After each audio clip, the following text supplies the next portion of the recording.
All right, number 18. We have three charges. This guy's plus, this guy's plus, this guy's minus. I'm going to give these guys names. We're going to call this guy Q1. This guy's going to be Q2. And then this guy's going to be Q3. And notice I'm using capital Q. I like to use capital Q to indicate big guy. These are all big guys in the context of this problem. And the way we know that is they are creating the electric field.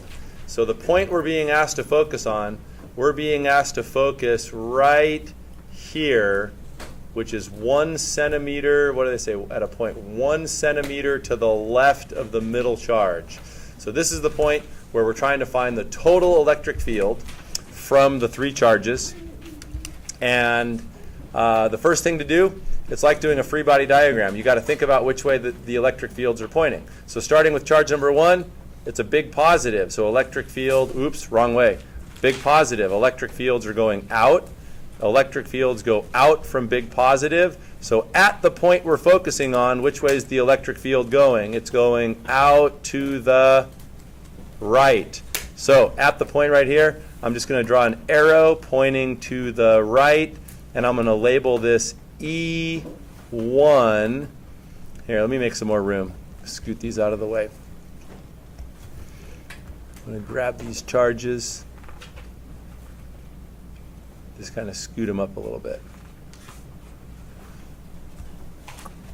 Okay, so I'm going to label this guy E1, which is the electric field from charge 1. Now, charge number 2, this middle guy. Positive charge, electric fields go out in all directions from a positive charge, like that. So at the point we're focusing on, which way is the electric field going? To the left. Okay, so we're going to have an electric field pointing to the left, and I'm going to label that E2. Okay, our third charge is a negative charge. Electric fields go into big negative, like that. So at the point we're focusing on, the electric field is going in to the big negative, like that. So we have an electric field pointing to the right, and I'm going to label that E3. Now, the electric field net, the net electric field at the point we're focusing on is going to be the vector sum of these three. And what do we mean by vector sum? Vector sum just means you have to take into account direction. So to the right is plus, to the left is minus. This is actually the easiest possible vector situation. What makes this super duper easy? Because do we have any vectors that are at an angle? No, so we don't have to do any trig or anything. It's all just, paying attention to sign convention. It's going to look like this. The net electric field is going to be E1 plus E3, because those both point to the right, then minus E2. Now what's the equation that applies here? For finding electric field at a distance from a charge, E equals K Q over R squared. That's the equation. So plugging in, it's going to be like this. Oh wait, before we plug in, hold on. Back up a step. What should we take care of before we start plugging in? We got to take care of our what? Somebody say distances. Distances. So we're measuring all our distances from here, right? From this point right there. That's our point. So what's the distance from charge 1 over to our point? Well, 3 centimeters is that.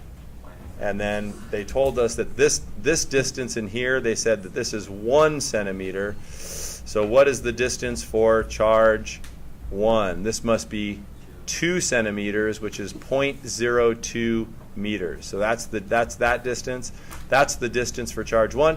What's going to be our distance for charge 2? The distance for charge 2 is this distance in here. That's what? 1 centimeter, which is 0.01. And then lastly, we need the distance over to charge 3. So this distance in there is going to be 0.03 meters. It's from this guy over to this point is 3 centimeters, 0.03. Okay, so we're using this equation right here. So this is going to be K Q1. Oh, and remember, Q is absolute valued in that equation.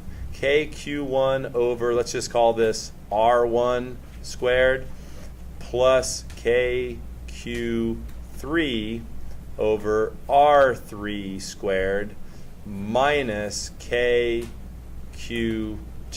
over R2 squared. All right, so let's plug values in, and then we're going to solve for the total electric field.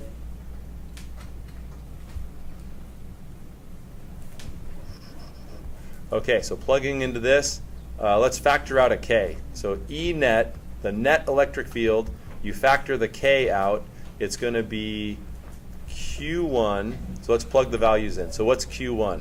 Q1 is 6 times 10 to the negative 6 coulombs. You can't plug in micro. You got to take it down to coulombs. 6 times 10 to the negative 6 coulombs over, now what's R1? R1 is 0.02. And don't forget to square it. That's a common mistake. It's squared. Plus, okay, what's Q3? Q3 is 2 times 10 to the negative 6 coulombs. And then the distance for R3 is 0.03 meters. Square it. Hey guys, a super common mistake. Look at charge number 3, which we just plugged in right here. Charge number 3 is negative. So I've seen it 100 times where kids just plug in a negative here because it's negative. We've already figured out all the sign conventions, right? We did that right here. We figured out what's plus and what's minus, so don't plug in a minus right here. Okay, minus Q2, which is 1.5 times 10 to the negative 6 coulombs. And then the distance for that is 0.01 meters. And then squared. And then this K right here, I'm going to squeeze this in since we're doing all our numbers. K is 9 times 10 to the 9th Newton meter squared over Coulomb squared. Okay, here's what this simplifies to. E net, when you punch this into your calculator, you're going to have 9 times 10 to the 9th multiplied by, so this right here, this guy is 0.015. This guy is 0.0022 repeating, and then this guy is 0.015. So what happens to the 0.015s? They drop out, and then you get a net electric field, rounding this off, 2 times 10 to the 7th newtons per coulomb, directed which way? What's the direction of the electric field? It came out positive, so what does that tell us? It's directed to the right, right? The electric field is directed to the right. Now, second question, if we placed a 2 microcoulomb charge at that point, what would be the magnitude and direction of the force? Okay, so let me just go to the next screen here. Okay, so what we just figured out, our electric field, the point we're focusing on, the electric field was 2 times 10 to the 7th Newton per Coulomb. And we're going to stick a little guy here, which is 2 microcoulombs, negative 2 times 10 to the negative 6 coulombs. First off, which way is the force going to be? If the electric field's to the right, which way is the force going to be? To the left, because negative charges get a force that's opposite the electric field. Now, what's the equation for force of an electric field on a charge? Q E, where this is absolute valued, right? Why do we absolute value the equation? Well, is the equation going to tell you the direction of the force? No. So you plug in.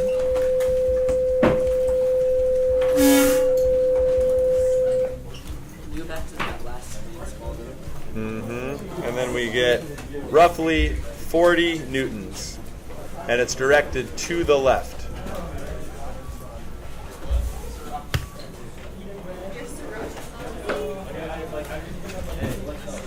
Oh, you know what? I deleted the other screen, but it's recorded on the video. What's the answer? 2 times 10 to the 7th to the right.